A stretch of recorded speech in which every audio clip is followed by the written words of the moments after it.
Hello, I am Bridget Rowe. I am energy, I am powerful, and I am who I say I am.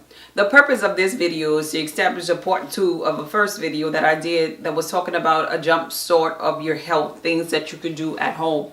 And the reason why I'm doing this particular video is because I send my videos out to my supporters and they replied to me asking me, okay, we're done with the 3 days of detoxifying the skin. And, you know, we're wondering, how do you incorporate the minerals that you talk about? What do you use? So this particular video is going to be some must-haves for me and what I do on a daily, and so maybe it'll help them. For more information, you could log on to my website. There I have my transformation course where I take you to the stores and teach you about toxic ingredients. I also have my book where you could order that gives you a step-by-step guide on how to establish a good quality of health and live foods that'll heal the body, and so much more. My detox blend is there, my bees body butter is there, and my alchemist oil is available on my website www.saltoftheearthpub.org.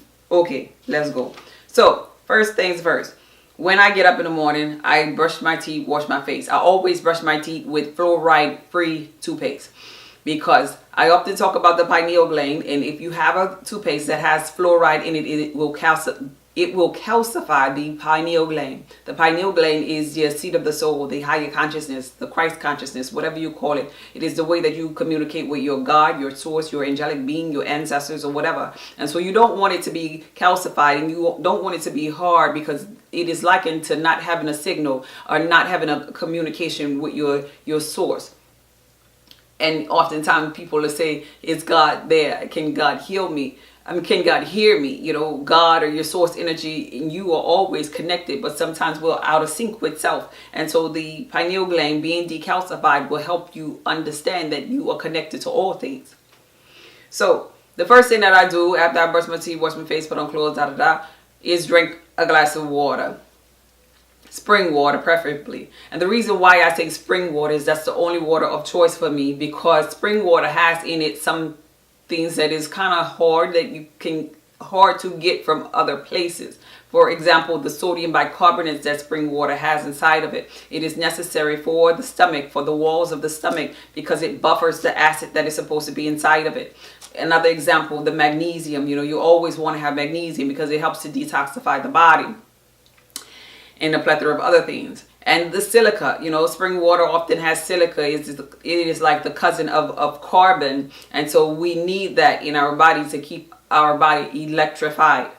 So spring water is what I drink. I do not eat much at all, and the reason for that is because once you begin to change your diet and no longer eat the heavy meats and the glutens and the, you know, from the bread, the glue from the bread and the pastas and all of these sugars and man-made foods, your stomach will begin to shrink back, because the body is infinite intelligence and it remembers what it was or what it needs to be in, the place it needs to be in order to achieve optimum health. So it'll go back to that. While you heal it, give it the things that it needs, it'll begin to retract and go back to its regular size. And that's what happens, your stomach shrink. But in the beginning, you're really, really hungry because you have this big tube rather, where you used to stuff meat and all kind of cheese and dairy and stuff, and so your stomach had already stretched for you, and then you start to deprive it because you're changing your diet and you're trying to eat healthy. And so that's why people get really, really hungry in the beginning, but it has to get to that place where it balances off. So I don't eat much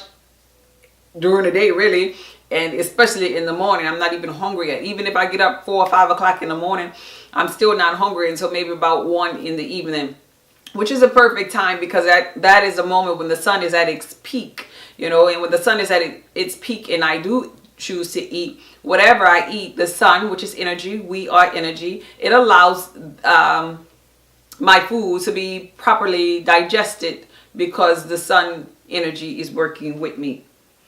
I hate eating salads for lunch. I'll start off maybe with some nuts or seeds. I love hemp seeds. I love Brazil nuts. I love walnuts. And the reason why I choose these is because of a plethora of minerals and vitamins inside of them. And because they help with that so-called protein that everybody said, well, where do you get your protein from? You know, that crazy question. Anyway, So they have a plethora of vitamins and help to give me minerals. So those are my go-to nuts and seeds that I eat. If I go out for lunch, I will probably get something off the appetizers. You know, like they always have like maybe fried green peas, fried green beans, asparagus, eggplants, you know, things like that, onion mum or whatever. You know, a lot of times when you go out to eat for lunch, you don't really have that much of a choice, or like a vegetable soup or something like that I'll get if I'm going out. But if it's lunch for me and I cooked, I'll eat what I cooked. And when I cook things like portobello mushrooms. Sometimes I'll do lentils because I used to really love red beans, but lentils are like a healthier version of the red beans, but it still starts at the end of the day. I'll do like veggie burgers, spaghetti squashes, and veggie casseroles and soups, and anything really that the normal person will do. I'll find a substitution of a way that I can do. I'll make wraps, veggie wraps, and whatever I'm in a neat mood for. But my dinners are always inclusive of a lot of vegetables. And on the side, the reason why I don't like lunch salads is because on the side for dinner I always have a salad. So I don't want to eat salad all day long. More than anything, I eat fruit. I eat whole fruit. I love fruit. I love cherries. I love oranges. I love pineapples. I love coconuts, the water and the flesh inside of a coconut. I love the finger bananas. I love sweet tamarinds. You know, I love plums. I love grapes. I love these things in whole. But in my book, I talk about why I don't like to do smoothies. But I have been doing them because I have 2 children, and to incorporate some vegetables into their diet, I do smoothies for them, and I find that I've been drinking them myself. But I don't like to do too many smoothies because I feel like smoothies, the blender is acting in the way of your teeth, acting like your teeth, excuse me. And so you're not chewing your fruit, you're not tasting the fruit, you're not creating the digestive enzyme inside of you that is necessary for digestion. And I just feel like it's lazy behavior. And so I'll still eat my whole fruit on the side, but I do the smoothies because that's a way to get my children to do it, and I want them to obtain good health as well. And so when you get to a certain part in your journey, your tongue, your taste buds know well, for me, I know GMO foods when I taste it, so I always go for seeded fruits. I cannot tolerate this part of my journey, sweets, so I really don't eat them. They will give me an instant headache. And so it always makes me wonder if little children, you know, when children can't talk and we're giving them this so-called snack or whatever, if they getting headaches, you know, like if it's bothering them, because it bothers me. And so once you clean your body up, you get to that place where you can't revert back to like pork chops and candy. And somebody sent me a message today that they had a tray of candy for me at work, and I'm like, okay, why? Like, okay, give it to the people at work. I'm off today. No, I can't do that. But it was nice, so thank you. But I just can't, because it'll really give me a headache, and I couldn't get past maybe 2 bites anyway. So anyway, I do eat. There's this one bag of potato chips that I really love, and it doesn't have maltodextrin and dextrose, and it's not GMO corn. It's supposed to be non-GMO, but I always say something wrong with the potato chips because I eat the whole bag of those potato chips. So I guess that's my splurge, the thing that I splurge on.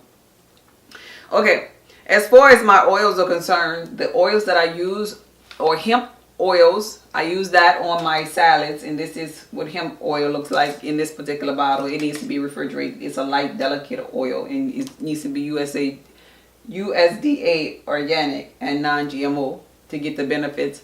And I also use avocado oil in my cooking. Avocado is the highest heating point oil. So like, say for example, if I'm making my lentils with rice, with my wild rice, I need to put some oil inside of the water while it's boiling, so I'll use my avocado oil for that. I always use, in everything that I cook, I always use pink Himalaya sea salt. I love pink Himalaya sea salt, no other salt. And you got to keep in mind that they have some seasoning blends that add salt, and they add that white toxic salt. I do not like the white toxic salt at all. That is the salt that causes people to have high blood pressure because it has been stripped of all of its minerals. Our salt should have a hue or color just like us, a human with color. And so I'll go for the pink Himalaya sea salt. There is a Celtic gray salt, but I like pink Himalaya better. And iodine. Pink Himalaya has every mineral that you need, you know, over like 80 plus minerals and electrolytes that the body needs, but it does not have the iodine. So I buy separately and I shake that on my season. There's an iodine seasoning that I use. So now I have everything that I need. Every time that I cook, I use these particular chop seasons, and I want to show you the purpose why. So you know we have peppers. We have peppers in all colors. We have the, I don't have the green and the red, but we have red, we have the orange, we have the yellow, we have the green. And if you know anything about chakras, that is the colors of the chakras. And then the higher chakra is the purple. So I like to have color in all of my food, and I like to go for those colors because they are meaningful to keep your chakra energy in balance. And so I always chop up all color peppers for my dinner. I always have a purple onion. You know how you have your shake season and then you have your chopped up go-to season? So this is always my chopped up go-to season. And the reason why is because food is our medicine. And so I want it to heal me and be my medicine every time I consume it. And so that's my go-to colors that I use for my chakras. Cilantro. Cilantro is something that I also have in my chopped up season.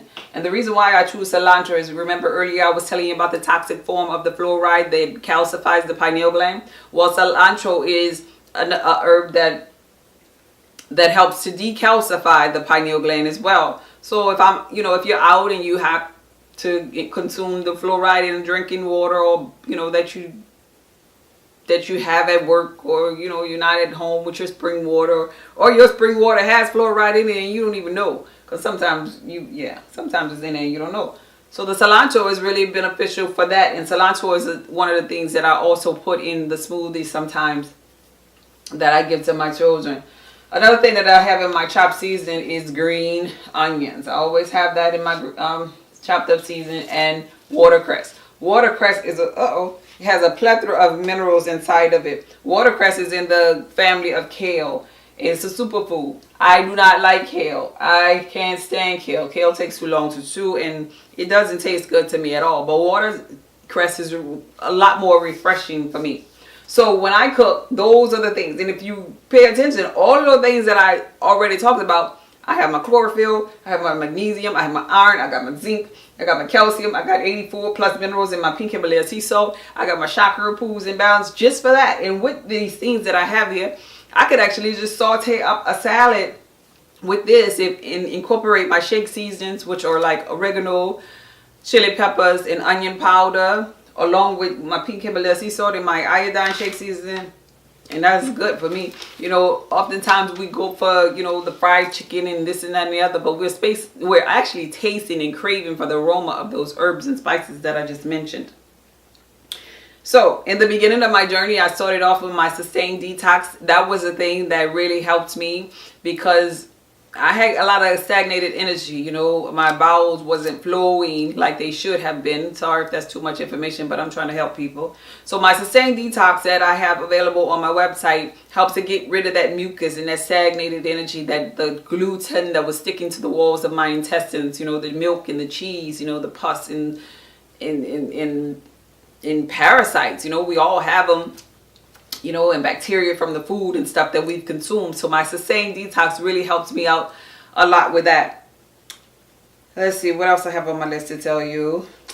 And my bath. So after I talked about in the other video about bathing with the vinegar and the sea salt, but after you finish that 3-day deal, you could incorporate. So that is to detox. But to incorporate minerals back in, I have on the side of my tub a 20-pound bag of pink Himalaya sea salt.